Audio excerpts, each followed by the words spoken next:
trabajé la maceta, ole con ole y ole, a trabajé la maceta, y ole ole cuando se mece. Today I want to share with you the dance of the Sevillanas, which is one of the long-standing traditional dances of Spain. I learned it when I was a little girl, like many people in South Spain.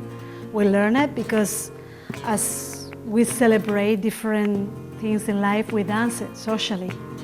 And this is also a good reason to learn it because for us, it's the way to start flirting with the boys.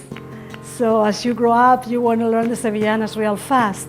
So when there is a celebration, you're ready to dance and be there where life is happening. So it's a very dear dance to me, and I hope you get to enjoy it as much as I do. Next to being a dance that most people in South Spain dance, men and women, children and grown up, it's also a dance that is a common piece as repertory in any flamenco show or variety of flamenco shows.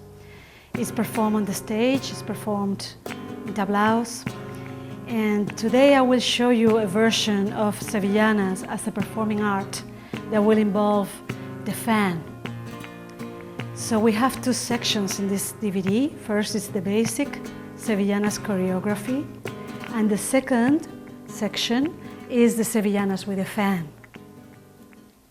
I hope you enjoy it.